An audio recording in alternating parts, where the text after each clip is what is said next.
You are listening to the Hiking Radio Network, where we talk the walk with shows by hikers about hikers for everybody.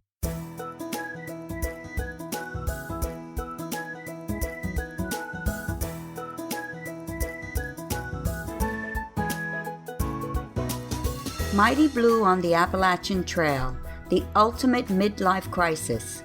Join Steve and his guests every week as he staggers from Georgia to Maine.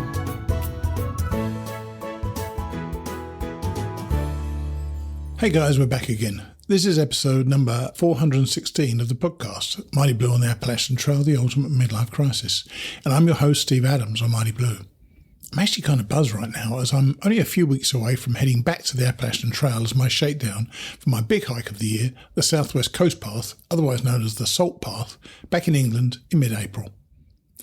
Those of you who know me, either personally or here on the pod, will know that preparation is not one of my strengths. Yeah, I've done a lot better this year, and I've been walking pretty much every day since the new year began. I also gave up drinking on the 31st of December, though I did have an accidental beer a few weeks ago.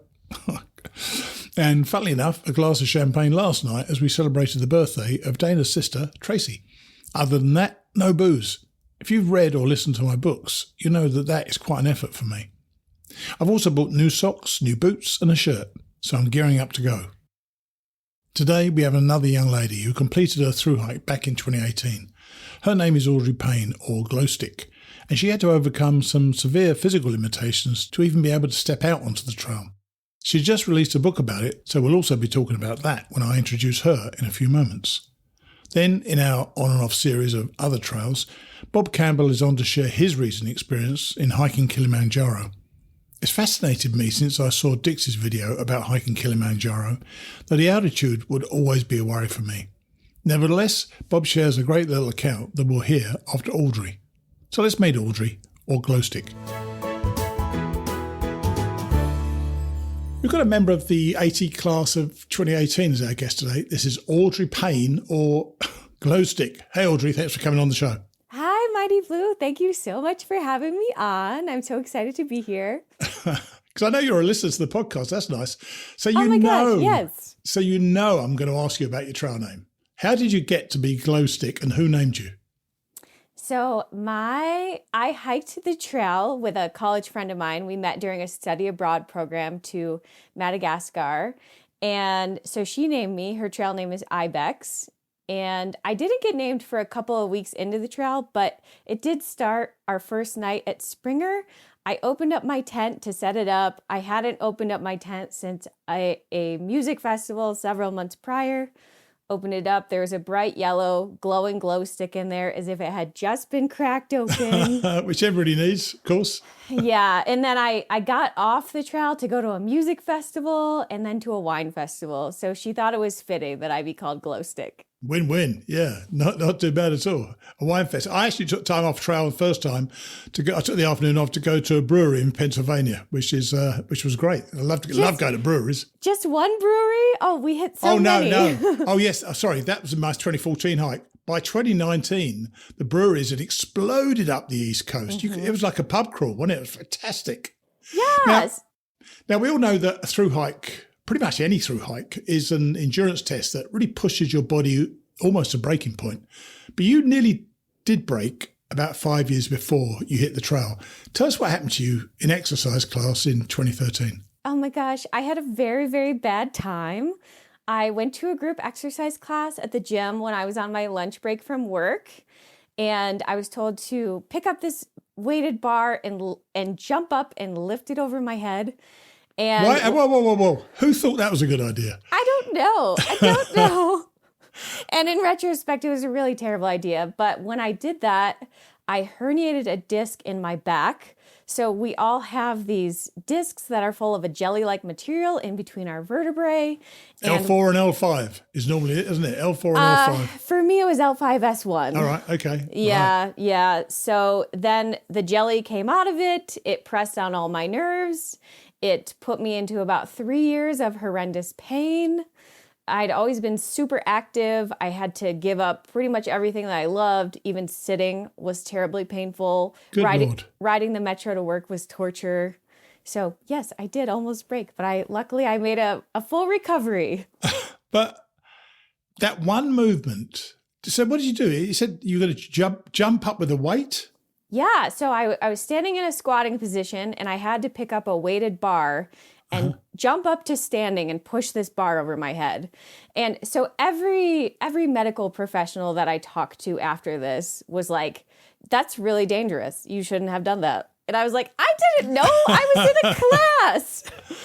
It's good. I tell you, he's lucky he wasn't sued, I tell you, because that's probably not a cheap thing to get over either, is it? You know, in the healthcare in this country. No, and I wish that I would have sued the gym, but I was just in such a bad, physical and mental space that I just really didn't have the capacity to move forward with something like that. Wow, that bad. Man, that's terrible. Yeah. So at what point then, with this terrible back, did you consider that hiking the AT would be a really good idea? Well, like I said, I had to give up pretty much all of the activities that I loved. I've always been super active. And so I was doing a ton of reading during this time while I was recovering from the back injury. I ended up having to have surgery to get it corrected, but I was doing a ton of reading. And at that time, I picked up Bill Bryson's A Walk in the Woods and read it. And the idea just grabbed onto me that I wanted to hike the AT. And Nice. I promised myself if I was ever well enough to do it again, then I was going to do it. I think when we spoke before, you said that, if you're ever healthy enough, do it. And was that, I don't know about you, but I know once I picked up Bryson, I picked up Paul Stutzman, I picked up Earl Schaefer, loads and loads of different books about the trail. Once you started reading about it, did you carry on reading more books about the trail? Because it becomes a real obsession to hear other people's stories, doesn't it? I didn't read more books about the AT, but I read Wild about the PCT, and I did read just like a bunch of different adventure books, and the AT is the thing that really stuck for me. Right, yeah. What was it then? Was it because you said you're active, and of course at this stage you weren't active, so was the goal to come back and be active again, was it? Oh, 100% yes. And I mean, just live my life so that I wasn't constantly in pain and living on painkillers, and so that I could be a normal member of society. I mean, when I did this, I was only 29. So still in a very social, active phase of my life. And I really couldn't be at that time. So what were your prospects? What was the prognosis? Did they say, well, you've had it, or you could have surgery? What were they saying to you? Well, because I was so young, they don't like to do this kind of surgery on young people, and insurance companies don't like to pay for this surgery on young people. Oh shit. Yeah, they like to everyone wanted to wait it out and see if it would correct itself. I was in insurance all my life. Well, until I started doing this. And trust me, insurance companies, their job is not to pay your claims if at all possible. So yeah, in your case, they were definitely going for that. So what were you told you could do then? Did they say, well, you just had to put up with it for a while or what? Yeah, and so I had to try everything else that I possibly could before I could be approved for surgery. So that was like months and months and months of physical therapy and steroid injections in my back and a whole bunch of different medications like nerve blockers and painkillers. And wow. I had to have this really painful test where they stuck a needle down into my spine in 2 different places and blew air down there to make sure that my disc was what was causing the problem. Good Lord. And I am not a super, I'm not a person that would scream a lot or yell or anything like that. And I screamed bloody murder when they did that. And I had to lay there for like half an hour afterwards crying because I just never felt anything so horrendous in my life. Well, look, your story is far worse than mine, but I had a terrible back for years and years and years. I'm not going to bother telling you how it was fixed, but it was fixed eventually.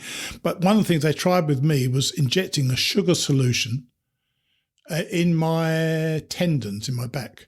And to allow me to cope with it, they gave me laughing gas, which I've got to tell you, if I ever take a drug again in my life, laughing gas is a winner because you're just laughing all the time.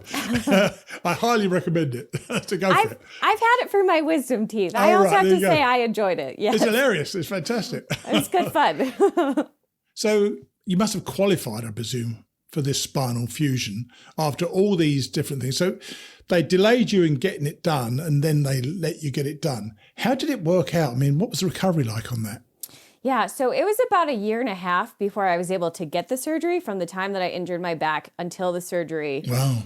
And they told me I would be better in 3 to 6 months, but there was one nurse who had actually gotten the surgery, and she told me, like, don't listen to them. It's going to be a year. You're not going to start to feel better for a year.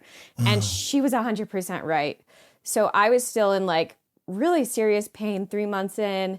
At 6 months, I got off painkillers, but that was really because I realized that I was physically addicted to them. And I was like, I don't want to be dependent on these anymore. Of course.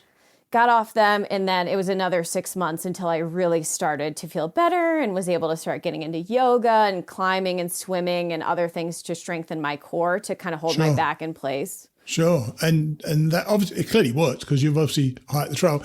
Did you get depressed during that time? Because it's quite a long time to be living with pain and wanting to do something you can't do. Oh, absolutely. Yes, I was depressed. One kind of saving grace is that like painkillers they have a little bit of an antidepressant effect, I think. Oh, really? Yeah, so that was helpful. But I was very much depressed, and I don't think I could not have long-term gone on living with this level of pain. It was just so horrific. And I don't wish that sort of pain or that sort of life on my worst enemy. Wow. Yeah, I do. But you headed out in 2018. So how long after the surgery was it you could actually head out on the trail? Well, so I got the surgery in late 2014, started feeling better like a year later, and then immediately landed my dream job, as one does. So I told myself, okay, I'm going to stay at this job for 2 years. If I'm still just dying to go hike this trail, then I'm going to leave and I'm going to go do it. And that's exactly what I did. Right. And the job was in DC, and it was not with the Worldwide Wrestling Federation? No, it was the no. World Wildlife Fund, who apparently they sued the World West Wrestling Federation over it, didn't they? They did, and they won. So it used to be World Wrestling Federation, but they had to change it to like World Wrestling Enterprises or something like that. So this is a dream job. It's don't you think it's amazing? You've got a job you really love to do, you've wanted to do for some time. This is a thing that's really floating your boat, but there's this thing out there, this walk for 6 months or 4 months or 5 months, whatever it took you, that you just can't get out of your head. What did your family think of you quitting? Oh, they thought I was nuts. They thought I was crazy. They could not fathom why I would give up this amazing job after I'd worked so hard for it. And, they had watched me at the job before that, which I was at for 3.5 years, like have to work 12 to 16 hour days and not make any money and like do that while dealing with this back injury. So when I finally got this job at WWF and loved it, they were like, what do you mean that you're going to leave to go hike for 6 months? So, yeah, they thought I was crazy, but they got over it. So that's it. Was going to be my next question, actually. Your friends and work colleagues probably fell into two camps. Some thought you were bonkers, and probably some thought you were really brave and were supportive. How did that divide break? Was it the family saying you're crazy, or were your work friends telling you shouldn't go or you should go? Yeah, so it was my family that thought I was totally nuts, and I expected to get a lot of pushback when I started telling people at work. But literally everyone that I told was like, oh, this is so great. This is a great time for you to do this. There will be more jobs later. Like, you'll be fine.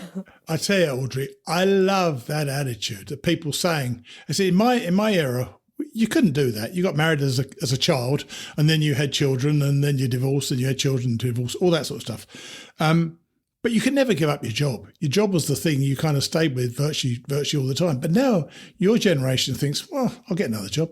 Well, and to be clear, I had a lot of anxiety myself about giving up this job. A lot. I was having nightmares for weeks before the trial because I was like, I'm ruining my life. What am I doing? But I still did it, though. And because you love the idea of hiking and you obviously put your gear together, were you happy with your gear once you got started? Because the reason I ask is because I'd imagine you've got to keep the weight down as much as possible because your back has to be stable and comfortable, doesn't it? So what do you have to do? How do you work out your gear? Well, like many people that start off and go do the AT, I was a novice. I'd been backpacking a few times in my life, but I definitely was no pro. and my gear was like way too heavy and like it wasn't the best. It was not the best stuff. Since the AT, I've rehauled all of my gear. But at the time, I didn't have a ton of money. I was living in a really expensive place. I'd been off of work for a few months for the back surgery, and just catching up from that was a lot. So I just used a lot of the gear that I already had, and it was too heavy. I'll be honest with you.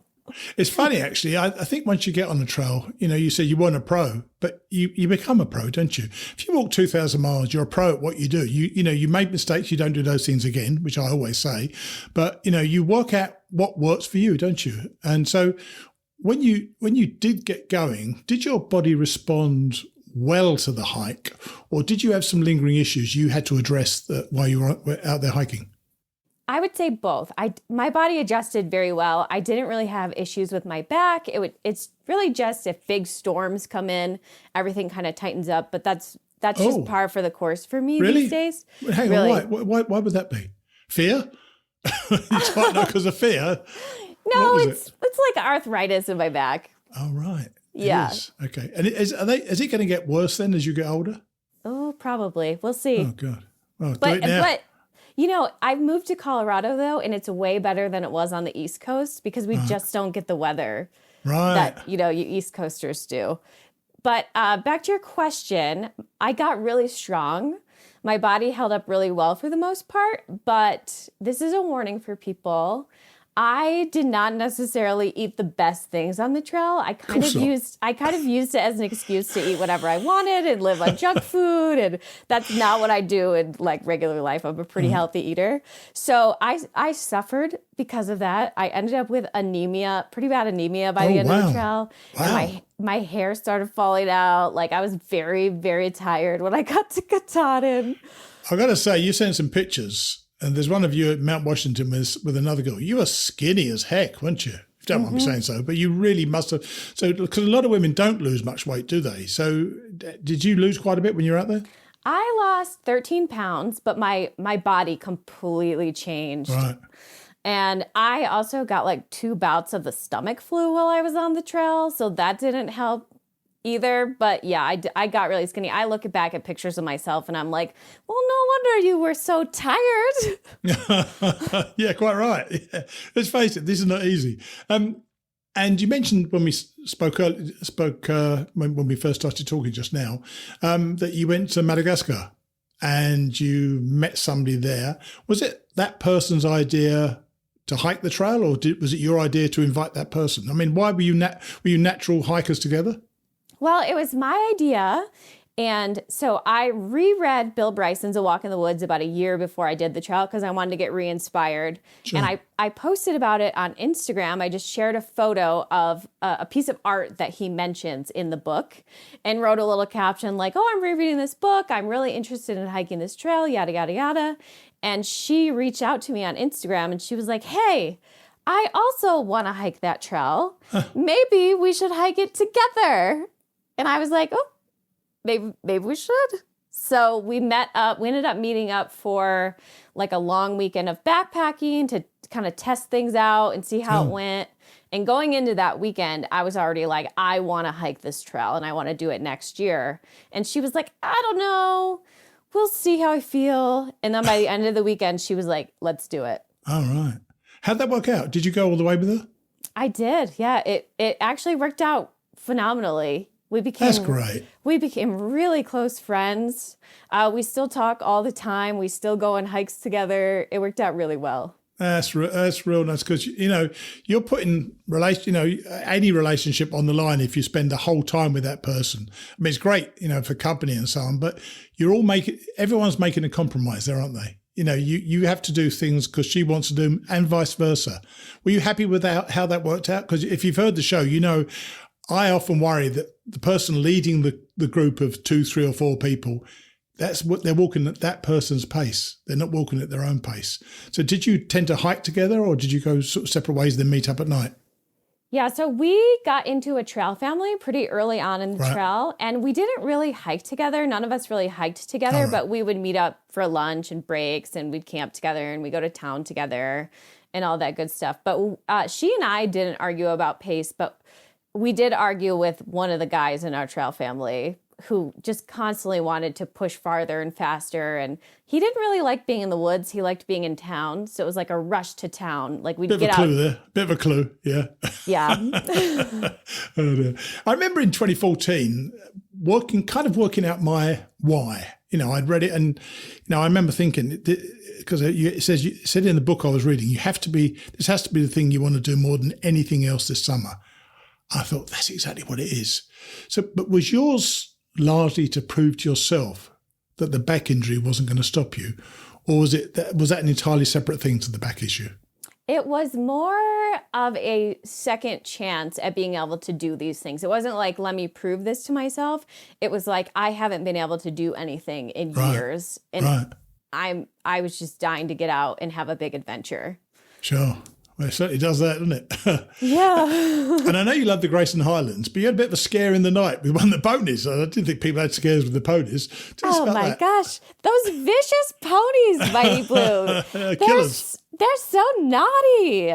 Okay, so me and two other friends, we set up our tents in a nice field right outside of Grayson Highlands State Park. And I was awoken in the middle of the night by two huge ponies chomping on the grass directly under my tent. Like, I thought they were going to, tramp over everything and collapse my tent. And it was like midnight. It was pitch dark outside. Oh, dear. And I just wake up to these huge things just, lumbering around my tent. It gave me quite a shock. But you know what? You remember that forever. So, things like that, it's just they're special moments, I think, anyway. And we're going to move forward a bit now. And your Katahdin Day, how was it for you? Was it, because funny enough, I just finished another interview with somebody, and he said to me, he had so many conflicting emotions on Katahdin, he said they almost cancelled each other out. What was your Katahdin like? Did you feel accomplished? Did you feel sad it was over? What were you feeling that day? Oh, I was so sad. I was so sad. As you get closer to Katahdin, you start seeing it in the distance, right? Oh, and yeah. I just felt like it was like stalking me. I just wanted to kind of bury my head in the sand and be like, no, this experience is not ending. But unfortunately, it has to. And so it rushes up on you, don't you think so? It rushes up on you. You don't, it's 50 miles away, then it's 30 miles away, and then it's 10 miles away, and then it's over.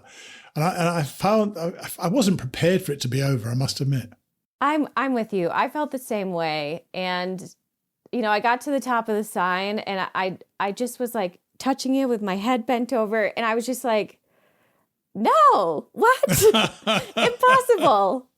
But then, of course, you have to get yourself down from Katahdin, which is no easy feat. So yeah. I got to tell you, if you relax too much on the way down, you're going to give yourself an awful injury because there's some nasty bits on the way down. So once you were done, you clearly slayed the physicality dragon, but I know you had a quite difficult post-trial depression. Tell us about that and how you handled that. I did, and I really didn't expect it. I hadn't heard really a lot about post-trial depression before I actually experienced it myself. But, you get off the trail and you're used to doing all this exercise and being outside all the time, and you have this incredible community and you're living this incredible life. And then all of a sudden, all of that is over. And, I was in my early 30s and I went back to stay with my parents for a few months while I searched for a new job. And that always feels somewhat retrograde, doesn't it? Going back to stay with your parents in your 30s. Yeah, exactly. And they live in rural Western New York, which is one of the gloomiest places in the country. I think the sun came out 3 times, like 3 days that I was there in the 3 months that I was there. Marvelous. And I had a rough go of it. And I was still pretty active. I was going on like a 5-mile hike every day with the family dog, Shamrock. And so I was still exercising. I ran a half marathon, but it wasn't enough. I felt like my brain chemistry was just really messed up, and it just needed time to even out. Right. And how did that pass then? Because I had it for about 4 months before I could sit down. I wanted to write a book, and we're going to talk about you writing a book in a minute. But I wanted to write a book straight away. I just couldn't do it. I was just, I remember sitting down in front of my computer and then half an hour later getting up with literally no words written, thinking, well, this ain't great. It wasn't working for me at all. It was something, I felt like, I just felt like a slouch. And that made me feel worse, if you know what I mean. How did you get yourself out of it? Yeah, so for me, it took about 6 months. So Wow. pretty similar. But so the first 3 months, I was at my parents' house. I was applying for jobs, which was tremendously hard while being really depressed. And then I ended up moving out to Colorado when I did get a job.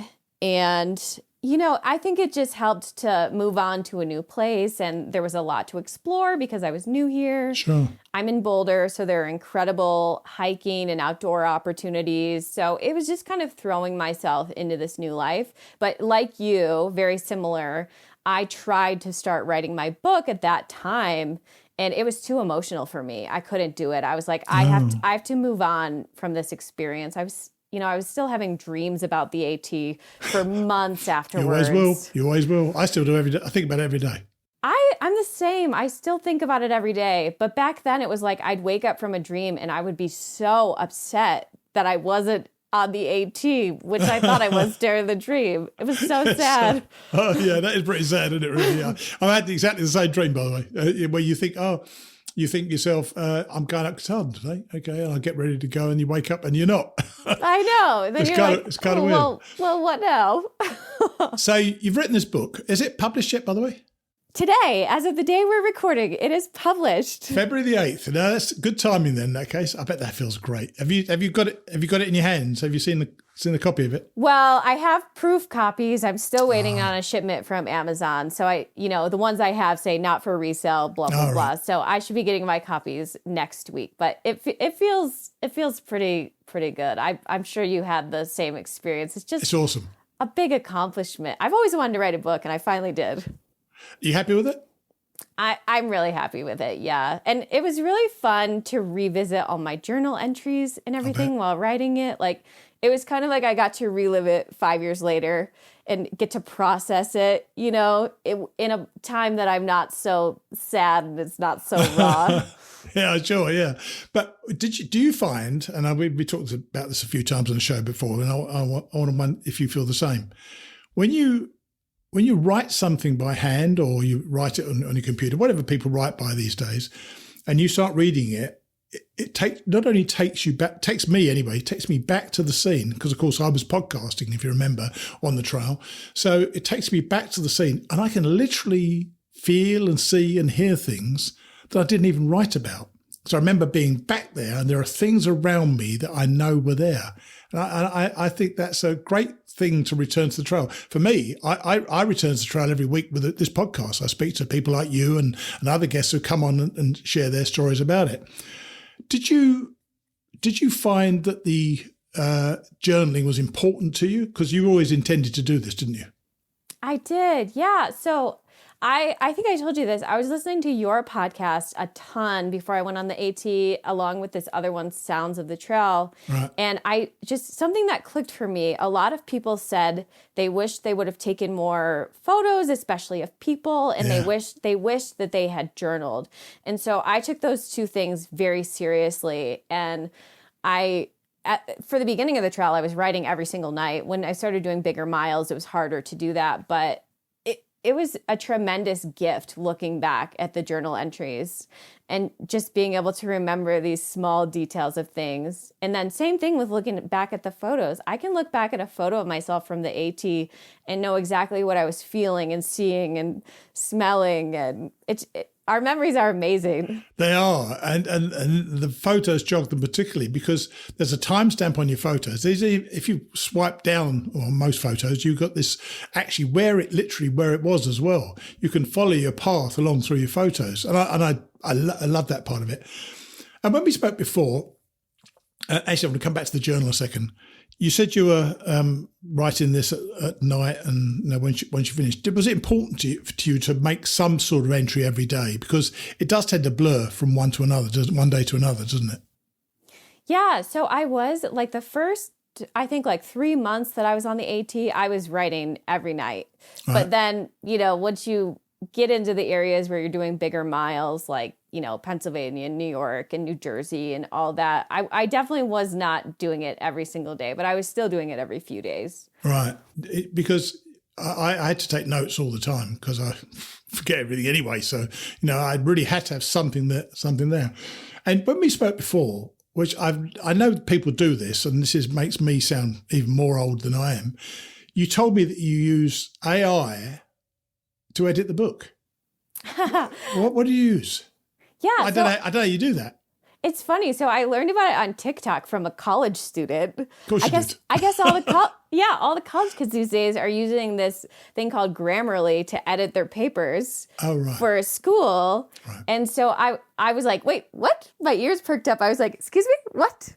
So then I put my whole book, I had to put it in pieces. I couldn't put it all in at the same time, but I put it all into Grammarly and it would catch little typos and things for me, which was great. And it didn't catch a ton because I'd already been through my book like 6 times myself. At least. Yeah. And had beta readers and all that before I even put it in there. But it was definitely really helpful. I was kind of thrilled to find that option. I was like, thank you to this college student. Well, I moved from Grammarly to Pro Writing Aid, which I found much more, for me, more helpful. It helps with the style and stuff like that, which helps with the passive voice. And I think it's a great thing to have. So it came out today. Oh, how did you get the cover? I haven't seen your cover yet. So if you will, send me a picture of the cover. I'll put that in show notes. How did you work out the cover? Yeah, so I actually hired an artist friend of mine that I met on the AT. I hiked with her for part of the AT. She's been on your podcast before. Who's that? Her name is Monica Aguilar, or Moss, as I call her. That's her trail name. That's right. Yeah, and she has an art business that she started after the AT called Chasing Trails Art. She specializes in murals and she's window remarkable. paintings. And she's wonderful. Yeah, she's a great drawer. So good for you for getting her. And what look were you going for? So when I think about the AT, even though I'll say my favorite section is the 100-mile wilderness, when I think of like the heart of the AT for me, it was down south when spring came in and all the wildflowers were out and the leaves came on the trees and all of that. So and the boards and so on and all that sort of thing. I love that. Yeah. And so I think about walking through the pink tunnels of rhododendrons. And so I really wanted to reflect that in my book and in the cover. So the book is called Where the Rhododendrons Bloom, and the cover is me walking through a tunnel of rhododendrons, basically. Yeah, it's so cool. Great. And you're pleased with it, I presume? Oh, I'm obsessed with it. It's exactly what I wanted. I'm not an artist, so I had this idea in my head of what I wanted, but Moss brought it to life and just made it so incredible and beautiful, and I'm just thrilled. That's fantastic. So where can people get the book then? Is it up on Amazon yet? Or it's already there now, is it? Okay. Yeah, great. So as of today, it's on Amazon and Kindle in paperback and ebook. And do you have a website? I do. It's audrey-adventures.com. I got to say, I won't give the whole thing away, but Audrey's email, it says Aud the Payne. I know it's Audrey Payne, but Aud the Payne really made me laugh when I saw it. And where are you working now then? So I'm working for the University of Colorado at a scientific research organization called the National Snow and Ice Data Center. So our scientists are looking at how the frozen parts of the world are changing because of climate change. And I'm trying to communicate that to the world. I'm like a public relations communications person for them. Oh, so are you missing the World Wildlife Fund or the World Wrestling Federation? I'll tell you what, I absolutely loved that job. And if I had the ability to work there while in Colorado, I would, but I got very lucky. I love my job at NSIDC. My coworkers are amazing. Everyone is so passionate about the work and so nice. That's great. And I get a lot of time off too, so I get to still go out on my adventures. So I'm very lucky. So are there any more long trails or even long books in your future? What are you going to do? Oh, potentially both. We'll see. So I've done a lot of like shorter trails since getting off the AT. Yeah, tell me about that. What have you done then after that? Yeah, so I've done the Colorado Trail, which was incredible. The Wonderland Trail, the John Muir Trail. Couldn't do that. My nemesis, the bloody John Muir Trail. I did not like it. I loved it, but I failed it 3 times after 3 days each time. Bloody nightmare. Oh my gosh, I'm sorry it didn't work out for you. I hope you're able to maybe try it again sometime. I know you had elevation issues though. But I got to Whitney eventually. But oh, very nice. Yeah. Yeah, it wasn't my favorite, but and then I just went down to Patagonia in November Nice. and did the O circuit, which is like a 78-mile loop down in southern Chile, which was just incredible. Fantastic. So continued adventures. Well, look, when you wrote to me, you said you had this back surgery. I mean, I've had bad back on and off throughout the years, and I know how bloody awful it can be. And the fact that you've recovered enough from that to get out on a trail and do it is, kudos to you, and congrats on the book, obviously. And I appreciate you coming and tell us your story.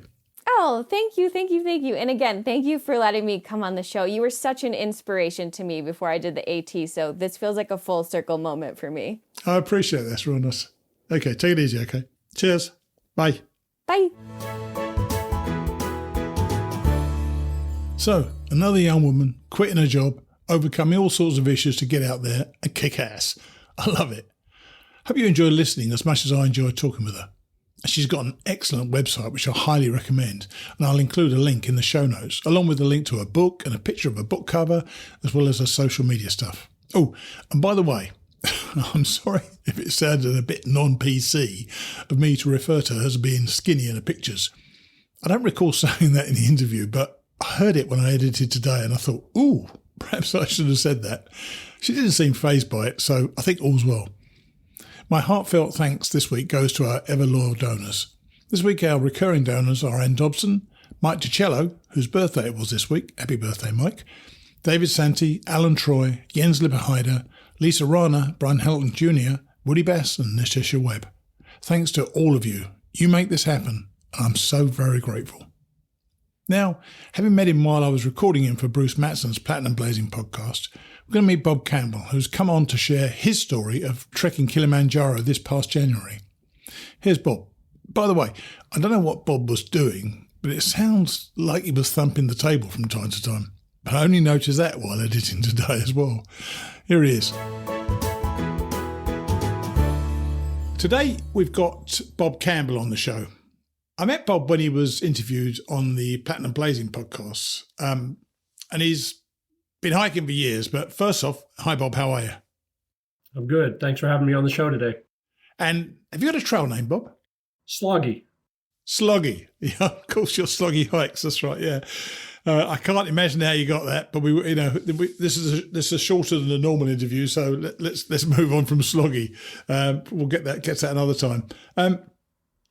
And you're a local hiker, local to the 100-mile wilderness, and you've been to the 100-mile wilderness 10 times and been up Katahdin 70 times, which I find almost bizarre. By the way, is going up Katahdin for the 70th time almost as exciting as the first or second time? It is, because a lot of the reason why I've done it that many times, obviously I like doing it, but another reason I've been up that many times is a lot of people know that I've done it, so they'll ask me, because even people here in Maine, they don't know about getting the parking permits and all the things that go into it. So it's always exciting for me to take people for their first time, which I did 2 or 3 times this past summer. So yes, it's exciting for me every time, but taking those people up for their first time has a lot to do add to my enjoyment. Yeah, I would imagine as well. Yeah, and when you were on Bruce's show, you talked about Golf Haggis, which is the best, which he awarded the best Blue Blaze trail on the AT. So I suggest people, if they want to learn more about Golf Haggis, speak to or go to the Platinum Blazing podcast, and they'll see Bob's interview there. But today we're going to be talking about Kilimanjaro, which you did. When did you actually do it?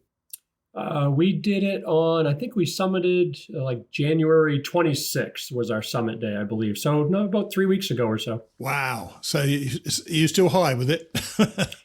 Yeah, I'm still working on a long form video that I'm going to post to my YouTube channel. I've got a short form one up there, but we had over 800 videos and pictures, and just, as you can imagine, one cooler than the next. So I've been sorting through those. So let's start with a couple of facts and figures. How long is the trek in terms of miles and days, and how high do you get? So the summit is 19,341, and it's the highest freestanding mountain on the planet. Something that I guess I didn't really know, but I learned. Mean? What does that mean, a freestanding planet? So like Everest and a lot of the other ones are part of a range. Right. And this is its own freestanding mountain. There was now, tens of thousands of years ago or whatever, there was another mountain there that was actually even higher, but it exploded as a volcano eruption, and it's just a huge crater now beside Kilimanjaro, which is really cool as you're hiking up. So 19,000 feet is massively high, obviously. And how long does the trek take in terms of miles and days? Is there a standard route that you go up every time? No, there's actually a few different routes. And one thing that we were concerned about, obviously, is, we're living in Maine, basically at sea level. Acclimatizing and getting used to that altitude was a major concern for us. So we did the 10-day Lemosho route, which puts you at the summit on basically like the 7th day. So we really took our time going up. The mileage, I think the total mileage for the entire trip was about 50 miles, but over there, what we found dealing with that altitude, it's not miles, it's time. Yes, I'm sure. It took a lot longer to go short distances than I was used to, for sure. Was it a trudge? Did it feel like a trudge most of the way? Yes. 2 of the days, obviously the summit day did, dealing with those high altitudes. And there was another day, it was a acclimatizing day where we went up to 15,000 and had lunch and hung out there for like an hour and then came down. But that first day up to 15,000, we all felt some sort of side effects. It was very different, but we all felt something going up that day. So you got to 15,000 from where? Where did you start that day? How many feet up were you then? Yeah, about a little over 12. Well, that's still darn high, I tell you. And you went with Mike and Marla Hansen, who are past guests of the show. How did the three of you get together? So it's pretty interesting. They were actually, I remember it because they were your episode 365. All right. Oh, right. But so each day, I'm not a huge social media guy. And long story short, I do have an Instagram and each spring or, January, February, I look to follow 2 or 3, maybe 4 thru-hikers. And it just so happened that I happened upon Mike Hansen, who was Blaze Dog on the trail. Yeah, that's right. And he's about my age, 50s or early 50s. I think he was 50 at the time. So I decided to follow him because it's always been a dream of mine to do the AT. And I said, well, he's about my age. I'll follow him. And along the way, he would post that he always would just miss trail magic. All along the trail north. He was Nobo. And so I sent him a message through Instagram and I said, when you get to Maine in the 100-mile wilderness, I guarantee you I will deliver you trail magic. And that's when I first met him in person on the Katahdin Ironworks Road in the 100-mile wilderness. I brought him and a couple of his Tramley burger baskets. Oh, God. You must have been a hero at the time. I was for that short time at least, and some soda and some chips, and then I met him again. He was going to summit on a Sunday, but Marla shows up was her trail name, and I definitely tell a lot of people if they're interested in how they hike to go back and listen to that episode of your 365 because it's pretty cool how they did it. But she couldn't get in the park that day, and he just wanted to know if I knew anyone up there or some way we could get her in. And it just so happened that my oldest daughter and I had a parking pass, and we were going to climb Katahdin on Monday. So he said he would wait a day. So we drove Marla into the park, and so that she could finish with him, which was really cool. And then we drove back around the other side of the mountain, and we went up another trail, and then we met him at the top, and we were actually there when Mike and Marla summited. Oh, that's perfect. Yeah, it was real emotional, and it was really awesome to see him finish. It was really cool. So, did you go in an organised group? There's the 3 of you, but did you go with one of these tours? And is that the only way you can go to do Kilimanjaro in a tour? No, I mean you can go by yourself, but I would not recommend it. There's a lot of good groups. I mean, I researched for hours and hours, sure. And the one we happened to go with was Peaked Planet. And they were awesome. I mean, there's good reviews on all of them out there, but I would definitely recommend going with a group because they take care of everything. They pick you up at the airport and, just everything from A to Z. Yeah, well, that's what I want to ask you about, the logistics of getting to Africa. Where do you fly to, and what about transport from the airport and visas and shots? I mean, what is it, a full panoply of things you have to sort out? Yes. So we were lucky. So there was 8 of us in our group. There was myself, a good friend, my oldest daughter, her husband, and then a buddy of mine his was the idea. He's a physician, so that was real good as it turned out to have a doctor with us. Right. Yeah. And then Mike and Marla, and then one of Mike's friends, Brian, from the Army. They were in the Army together. So there was 8 of us. Yeah.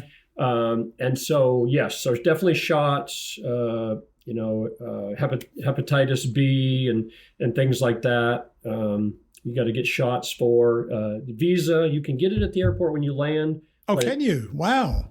But I highly say no, do not do that, because you end up in a long line. You can do it online beforehand, and it takes about 5 minutes. Definitely do it in advance. But so Peak Planet didn't organise this sort of logistics for you. So you had to organise your visas and your shots. What about where did you fly to when you got there? Because I don't even know where Kilimanjaro is, which is terrible. I know from my geography. Yep. So it's in Tanzania. So we fly right into JRO is the airport code. It's right in Kilimanjaro International Airport. Oh, right. I will say Peak Planet did provide us all the links in emails for the visas. Nice. Travel insurance you also need. Right. And I found out that there's 2 different kinds of adventure travel insurance, which I found interesting. 19,600 feet and below, and then above 19.6, which would be like your big boys. There's a reason so we were for able that. to get. There's a reason for exactly. that. Yeah, and we saw a lot of helicopters on our hike coming off, on and off Kilimanjaro, taking people on and off the mountain, which was kind of, every time we saw one, we were, obviously concerned because someone wasn't having a good day. Yeah, damn right. Yeah. So you mentioned they picked you up at the airport and they took you straight to the base of Kilimanjaro. Do you stay the night or get started? How did it work out? Yeah, so they picked us up at the airport. So we flew, because I live in Maine, we drove to Boston in a snowstorm, flew from Boston to Washington, D.C., and then flew from D.C. to Addis Ababa in Ethiopia, which is a 13-hour flight. Yeah. And then flew from Ethiopia to Kilimanjaro. Right. So they pick us up. We went a day early just because of the concern about jet lag. Sure.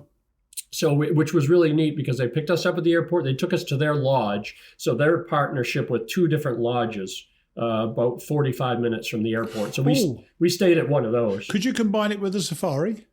Yes, Mike and Marla actually did. They did. They stayed for a 5-day safari. You should have them on sometime to talk about just that, because they ended up going to the Serengeti and 2 or 3 other ones, and they had a fabulous time. But it's an amazing and that's thing. And that's the cool thing about Peaked Planet, and a lot of them do that. But they handled both. So they do safaris. They did the Kilimanjaro. So it was good to just stay with one outfitter. So the day came. You got there a day early. You woke up in the lodge, and you're ready to get going. What are those early miles like? How vertical are they? It's not too bad. So the lodge is at about 3,000 feet that we stayed at. That's nowhere near high enough if you're going to 19. It's better than here. I think my house sits at about 118 sea level, but 118 feet. But that day we hiked to 7,000. And it was through jungle. So that first day is through jungle. So we saw monkeys and trees, and just as you would picture it, which was really, really cool. That first day, it was pretty neat to get up to that 7,000 foot first. And how did you cope with those early miles? You're a pretty fit guy. You do a lot of hiking anyway. Is it different? Did it feel very different hiking? No, it didn't. It didn't at all. Because the altitude we'd all been to, 6,000 or 10,000 in our group. Right. So the altitude didn't affect us. Obviously, we went slow. And the neat thing is that all we had to take the entire time was a day pack. The porters carried all our sleeping bags and stuff like that. It was like the ultimate, not having to carry. Glamping. You were glamping. Yeah, I wouldn't call it glamping, but it was nice to have somebody carry that. And not have to carry, 10 or 15 pounds. That was nice. I bet it was, yeah. So what was the setup at night? So these guys who carried all the stuff, would they come in and set you up and all that sort of stuff? Yeah, I mean, they would just hike ahead. I mean, these guys were just, machines on the trail. The amount of weight they were carrying was, just amazing. 40, 60, 80 pounds. They just blow right by us, set all the tents up. And then we had a mess tent, if you will, where we ate all our meals with a table, hot meals. The food was incredible in context. I mean, for where you were. Yeah. Really, really good food. And they'd set that all up, and we had portable washrooms and things better than any privy I'd ever seen ever on the AT in Maine. It's a low bar. It's a very low bar. True. Yeah. True. And then the next morning we have a great breakfast. They were very good at taking our vitals.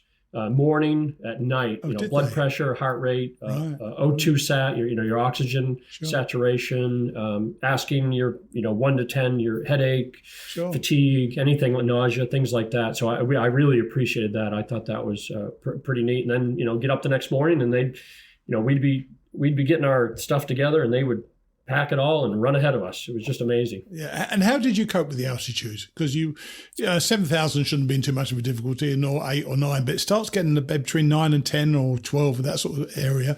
What was it like for you? Did it get progressively worse? Yeah. So again, everybody in our party, it kind of manifested differently. So myself and of course my daughter, because a lot of it is genetic, we got headaches when we started getting around that first that day when we were going to acclimate up to 15,000, we started getting headaches near 15,000. But a lot of the other people got nausea in our party. So I thought that was interesting. We had headaches, they had nausea. Yeah, I'll go for the headaches. I'll definitely go for the headaches rather than nausea. Yes, I agree. And the cool thing I said about going back to my friend who's the physician, he had brought nausea medication for everyone. Nice. Which was really key. Perfect. Really helped them a lot, which was great. But that was, 15,000 seemed to be the elevation that all of us started to get some kind of side effect. Right. So you're not carrying much, which obviously makes it so much difficult, more easy anyway. And these porters, did you, and I'm not asking the number particularly, but did you tip them all at the end? I mean, how did that work out? Or do they paid by Bad Planet or whatever it's called? Yeah, no, Peak Planet. Peak Planet. No, we tipped them all. So for us 8, we had 31 people, staff, taking care of us. Wow. Yeah, which was amazing. Very bougie. Very bougie. Yeah, I mean, it was just, but it was like it reminded me of a military operation. Right. It was very hierarchical. Like there was porters, then cook, assistant guide, and then the head guide. Clearance was our head guide. He was amazing. But there was, at the end, the last day, they gave, we basically got a sheet and there was recommended tipping based on each position. Okay. A low to a high. I mean, they were amazing. We went to the high and threw on 25%. And then individual people, on summit day, we were one-on-one. We had our own porter who carried even our day pack. We carried nothing on summit day. That's awesome. So some of us tipped that person extra because they were, amazing. You could tip as much as you wanted, but for what the porters made, I mean, it was, over here, you'd think it was nothing. I mean, it was just the work that they did based on, and compared to the compensation was just, we tipped them high and extra, and the porters made $80 for the week. Wow. Yeah. Wow. Yeah. Well, look, you got there. Tell me about your summit day, because I'm always asking people on the show about their Katahdin day. What was your Kilimanjaro day like? Yeah, it was very emotional because, like I said, everybody was dealing with side effects more than others. 3 of us of the 8 we got supplemental oxygen. I got some at about 17,000 because my headache was, it felt like my head was going to explode. My daughter took some oxygen at about 18,000.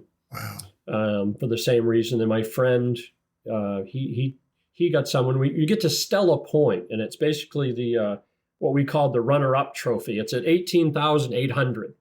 And if you get to there and have to go down, you get basically a silver certificate. Oh, no, there's no possibility I could turn that stage.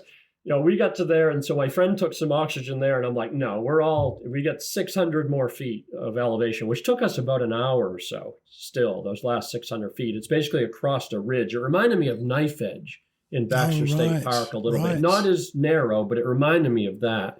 That's where you get the A+ certificate. And then I took a little oxygen at the summit because I was really, really feeling it there. Was it worth it? Oh yeah, 100%. I'm never sure if it hurts you so much. If it's worth. I know, people know on the show. I've tried to do John Muir Trail, failed 3 times, but I got to Whitney and it was wonderful. All those failures and the pain and the anguish I've had over the years of not being able to do it, to suddenly get to Whitney was fantastic for me. So I'm sure you'd highly recommend it as a hike or a trek to do. But in fact, this was just your shakedown hike, wasn't it, for this year? Tell us about what you're going to do this year.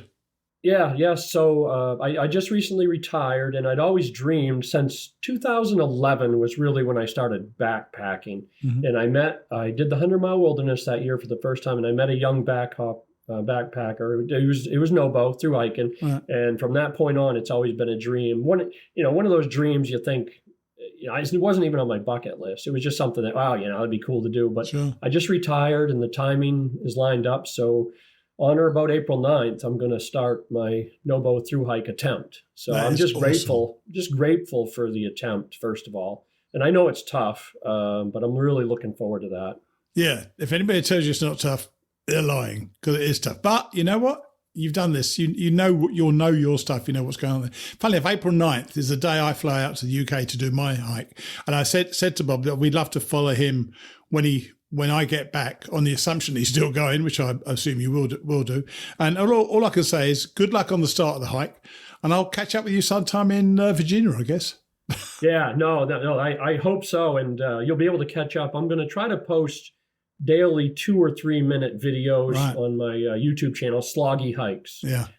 Just to keep people, friends and family, aware of what I'm doing. So I'm looking forward to that. Well, I'll put a link in the show notes for that as well. But appreciate you coming on and tell us about Kilimanjaro. It's something that's, I don't really know much about. I saw Dixie's video of it and that looked nice, but I thought that altitude is a killer, and I was only at about 14,500 feet at Whitney. Another 5,000 feet is a freakingly long way up, isn't it? So I'm not sure it's ever going to be something I'll ever do, but I admire you for doing it. And it's nice to hear about Mike and Marla doing it as well. So yeah, that was awesome. It was great. I heard them on your show, and it really quick. My buddy who had invited me, he had 4 other guys who were going to go. They all backed out. About a week before I heard really? Before I heard Mike and Marla on your show, I listened to your show, and it was just down to him and I, and 2 of us, and I instantly texted Mike, and I said, "Are you busy?" And I called him, and I'm like, "Do you want to go?" And he's like, "Well, we might have something planned that time of year." And he called me back in 10 minutes and said, "We're in." Oh, fantastic! So pretty exciting. So I'm glad they could go, as well as my oldest daughter too, because she and I have done a lot of backpacking together. So is she going to go with you on the AT? No, she can't because of work. But she what? What's that? Yeah, I know. But she's planning on. She would like to join me either through the Presidential Range or do the 100-mile wilderness with me, which she and I have done 5 times together. So, yeah, that'd be cool.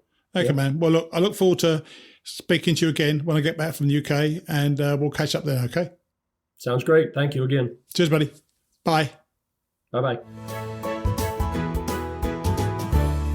Do you know, when I asked him if it was a trudge, I guess that's how I'd always imagined Kilimanjaro. It looks awesome, yet it also looks like a slow, painful climb.